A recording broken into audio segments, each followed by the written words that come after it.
네, 안녕하세요. 58년차 배우 이정길입니다.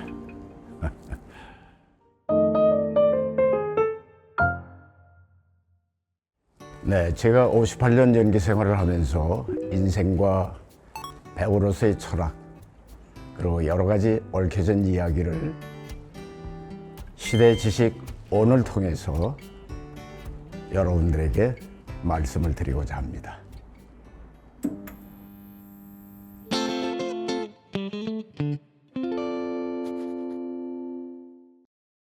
네, 제가 어려서부터 꿈이 배우는 아니었었고요.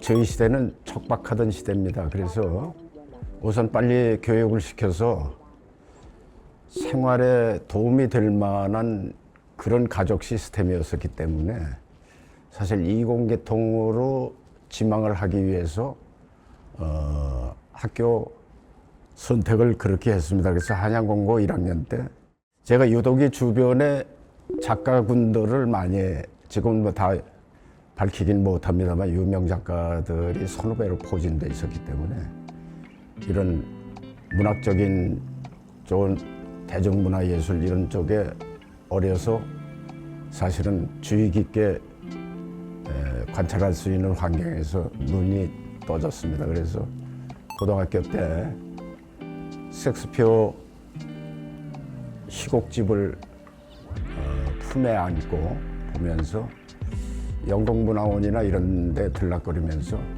그 메이저 그룹 연극 그 섹스피어 그룹들이 하는 연극의 극동 지역의 홍보를 위해서 그 햄릿이나 베니스 상인 뭐 이런 유명한 작품들이 1년에 한 번 필름으로 촬영한 게 들어옵니다.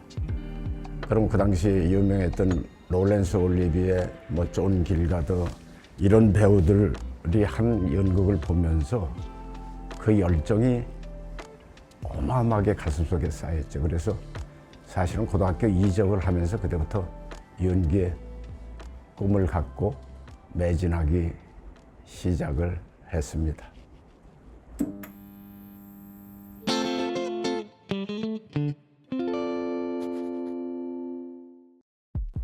네, 제가 이제 그래서 연극을 해야 되겠다 마음 먹었는데 뭐 시대적인 배경도 그랬죠. 그게 1960년대 초반이니까 어떤 배우의 길을 갈 수 있는 코칭 스태프나 이렇게 누가 어디서 구심점이 돼서 배울 만한 시스템이 돼 있는 것도 아닌 거고 그런 쪽에 이제 무력감은 있었지만은 우선 목숨을 바꿀 만큼 하고 싶은 분야였었기 때문에 이제 그때부터 부딪히기 시작해가지고 극단에 입단을 합니다. 그래가지고 연극을 한 수십 편을 했어요. 연극하는 동안에 개런티를 어느 정도 조금이나마 책정해서 받은 건 한 세 편밖에 없을 정도로 일단 연극 그 예산상의 출연료라는 건 없던 시대였습니다.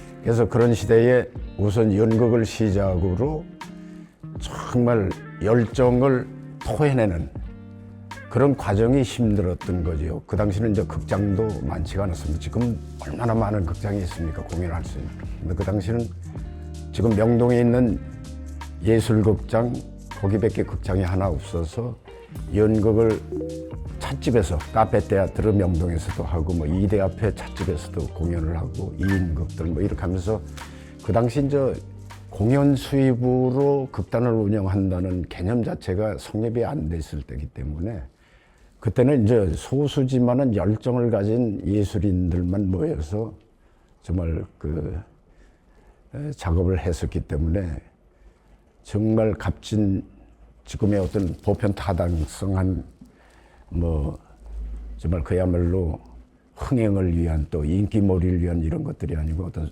순수한 예술성에 대한 지표를 더 우선순위를 놓고 했었기 때문에 그 시대가 그래도 상당히 행복한 시대였었고 그래서 이제 사실은 1965년도에 제가 대학 2학년 때입니다. 연극을 하면서 가만히 있어. 이거 KBS에서 탤런트 모집을 한다는데 조금 보탬, 경제적으로 보탬이 될까 해서 제가 응시를 했더니 뭐 한 4차 오디션까지 통과해서 이제 제가 공채 5기생으로 들어가서 방송을 시작했지요.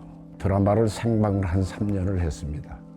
그러니까 생방이라는 거는 특히나 드라마 같은 거는 정말 방송사고를 유발시킬 수 있는 그게 커가지고 보통 1시간짜리 KBS 무대나 뭐나 이렇게 작품 하나 가지고 보통 보름씩 연습해 가면서 그런 거를 조금 경험해 가면서 겪어봅니다. 한 2년 만에 제가 이제 생방을 하다가 내려왔어요. 방송에서 내려와 가지고 그다음부터 연극을 다시 시작을 하고 그러자 이제 뭐 특히나 이제 뭐 연기자 재혼이라는 거는 참 여러 가지 이거 갈고 닦은 게 담겨져 있으면 그건 뭐 눈에 띄게 돼 있는 겁니다. 그래서 다시 이제 방송사에 부름을 받아가서 방송에 올라가 가지고 그들이 오는 날 뭐 이정길 하면은 대명사처럼 따라다니듯이 최고의 배우 생활을 수십 년간을 했습니다. 방송에서.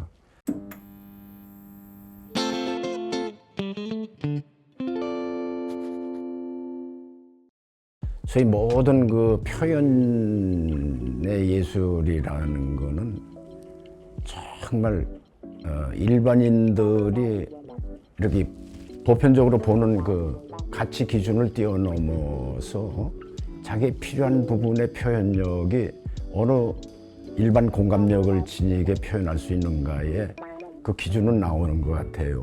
그래서 그런 쪽에 소위 이제 연기 생활을 해오면서 그런 조립이 또한 내가 여기에 타당성 있는 거를 정말 오버하지 않고 평균적으로 그 공감대를 형성하는 데에 나라는 존재는 전혀 이제 배제하고 거기 새로운 인물을 형성해 놨었을 때에 이게 과연 공감력이 어느 정도 형성이 되느냐. 이건 분명하게 배우 자신이 어떤 정말 공정하게 중형을 놓고 이렇게 따져봐야 될 그런 부분 많이 부딪힙니다. 그래서 감정을 하나도 섞지 않고 일단은 거기서 이제 대본에서 이제 음표를 찾습니다. 근데 분명히 대본에는 음표가 있어요. 우리가 우리 악보를 보듯이 음표가 분명히 있습니다. 같은 네 한마디 가지고도 수백 번을 한 적이 있어요. 네 뭐 해서 어느 감정에 내가 제일 거기에 적절한가. 이제 바로 그런 것들이 이제 배우 작업이고 초기 때는 내 열정으로 목숨보다 더 소중하게 생각했기 때문에 이제 배우의 길을 선택을 했고 초기 때는 야 어떻게 하면은 정말 훌륭한 연기자로서의 평생을 내가 이 길을 갈 수 있느냐 하는 거에 매진하다 보니까 포기라는 걸 뭐 상상할 수도 없었던 거고 쉴 틈 없이 수십 년간을 작품 활동을 해오면서 야 이렇게 기계적으로 습관화되어 있는 연기의 틀에서 그런 쪽에 어떤 때 부닥쳤을 때 정말 다소의 절망감이나 새로 연기자로서의 좀 표현의 그 부족함이라든지 조금 미흡했던 부분을 그 싸움에 정말 많은 그 어려움을 겪었지. 글쎄 그 어떤 어려움이 와도 연기자 포기라는 생각은 해본 적이 없습니다. 근데 사실 무한대죠. 어렵고 연기라는 게 지금 58년을 했었어도 최대 공약수나 이런 게 어느 정도는 자리 잡고 있지만은 지금도 연기 진실이 뭔가 하는 생각은 저도 자신이 없고 모르겠습니다. 부딪혀서 또한 최대한으로 표현에 정말 최고치까지 목숨 걸고 하겠다는 게 이제 답이지. 지금도 그렇게 오랜 세월 하고 나서도 연기가 뭔지 저도 모르겠습니다.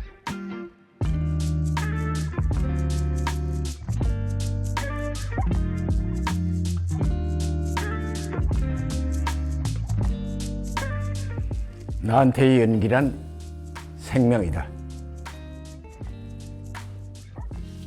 뭐 부연적으로 조금 설명을 하자면은 연기로 인해서 숨쉬게 하고 생각하게 하고 의지로 연기로 인해서 움직이게 하고 늘 자는 시간 외에는 오로지 인물 창출과 연기에 대한 집념으로 살아왔기 때문에 생명이라는 표현을 했습니다.